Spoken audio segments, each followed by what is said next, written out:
Welcome back to another video. My name is Hayden Poulin. I'm an entrepreneur with 6+ years of lifting experience.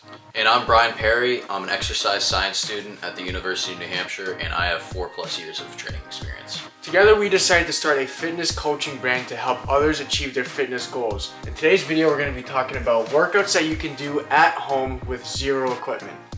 The goal of today's video is to help you hit as much of every muscle that you can at home, okay? And first up we have legs. Our first workout that we're going to be focusing on is the Bulgarian split squat, okay? This is going to focus mainly on your glutes and your quads. This is already a great workout just at the gym with dumbbells, but you can do it at home, no problem, even with no weight, okay? And so when you put your foot up, there's all kinds of different stuff we can use. You can use a chair, some sort of bench, a milk crate, anything. So it's really versatile and it'll be really easy to do at home by yourself. And if you do want to add weight, all you have to do is find two of the same of something that you can hold that have somewhat amount of weight, hold it on each side and then do your reps. Or even a backpack works very well for loading weight. Our next exercise is goblet squats.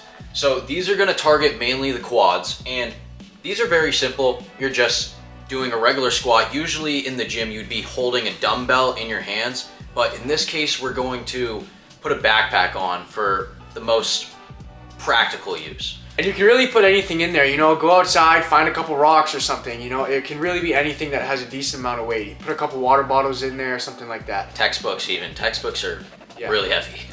Up next, we have the single leg RDL. This is gonna really hit your hamstrings really hard, but you really wanna focus on doing slow and controlled reps to make sure you feel it, but also you're making sure to not pull any muscles back there. Yeah, and we chose to do it single leg because you don't need to load as much weight. When you do them at the same time, usually you're holding like a barbell with a bunch of weight loaded onto it. Lastly, we have the calf raises, which obviously is gonna focus on your calves. This is a very easy one. Everyone knows how to do a calf raise, but if you wanna take it to the next level, just get something that you can stand on and let your heels hang off the back so you get a little bit more range of motion. And same thing, you can throw on a backpack if you want to add some more extra weight. Next up, we have our push exercises. So the muscle groups are going to consist of your chest, triceps, and shoulders. Since we're limited on equipment, we're going to have to hit all of these muscle groups at the same time. And the way we're going to do that is with a push-ups and a dip. But first up, we have push-ups, okay?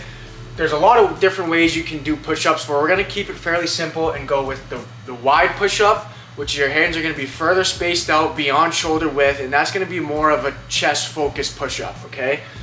And then we have the shoulder width push-up. That's going to be a good combination of both triceps, some front delts, and the chest. And then once you bring it in to inside shoulder width, some people call it a diamond because you're kind of shaped like that, but you don't have to go all the way to the diamond, just inside your shoulder width. That's going to be more of a tricep and a front delt workout. And also, once you get the hang of those and start to get really good at those, you can do a ton of those really easily. There's all kinds of different push-up variations out there that you can do research on that are a lot more difficult for more advanced lifters. Yeah, an example of that would be like a pike push-up, which you raise your butt way in the air and you're just putting a lot more weight behind your hands when you're doing the push-up. And what was the one that you said? It's an archer push-up. So it's when you have both hands out and you're going side to side, going down on one hand, coming back up, going down on the other hand. But there's all kinds out there. It goes more into like the calisthenics type stuff. So you can do your research on that once you are advanced enough in these. Yeah, and that archer push-up is a good unilateral workout because you're working one side at one time and you're alternating. Next up, we have dips. So dips are going to be a little bit different here. Normally, you would have 2 bars in the gym that you can do a regular dip on, but for this instance, we're going to use a chair or anything you can put your hands on behind you, and you're going to do more of a tricep-focused dip. And once again, just like all these workouts, once you start to do them and get good at them, throw on a backpack, load it up to add some weight. Next up, we have the pull workout, okay? This is gonna be, your back and your biceps mostly. The staple workout for a pull workout, I think, is a pull-up or a chin-up. That's gonna really engage your entire back, but if you're doing a chin up, you're gonna be focusing more on your biceps. You're gonna be loading more weight behind that.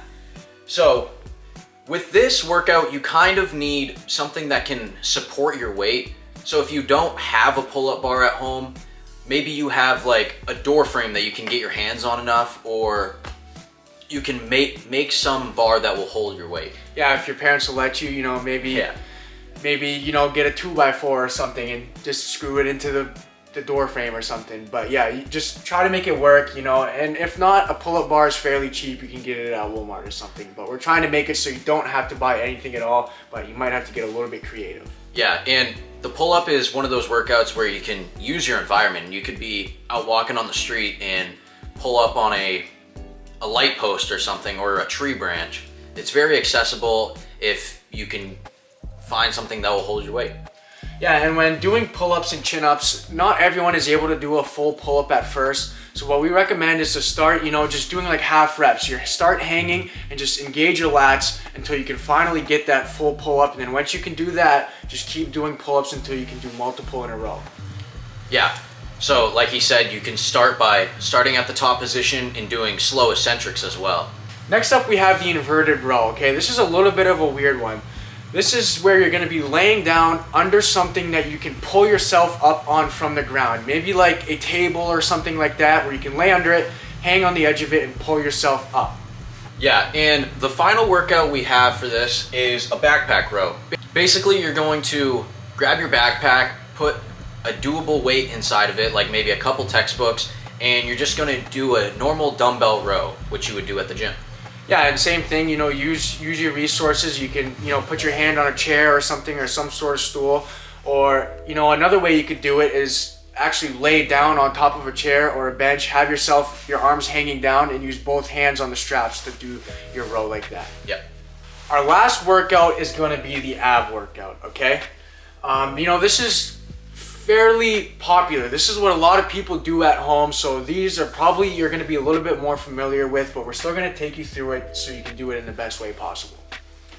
Yeah, so you could find a bunch of ab workouts when you're looking up them on YouTube, 5-minute ab workouts, how to get abs in 5 minutes, for example. But our main workout is going to be crunches, specifically weighted crunches. So you know how to do a crunch, but you're going to hold like a backpack full of textbooks or something heavy in your hands while you do the crunches, so you can load the weight on your ab muscles. And with all of these workouts, you're probably gonna want, at least a carpet to do it on, or else it's gonna be a little bit uncomfortable. But if you don't have a carpet in your house, maybe get a workout mat. We're trying not to go buy anything, but either a workout mat or even like a blanket or a towel folded up or something, just to put underneath your hips so it's not so uncomfortable. Up next, we have the leg raise. This is a fairly simple one. You're just gonna be laying down and your legs out straight and lifting them up, hinging at your waist, okay? Fairly simple, but it's a great workout for your abdomen.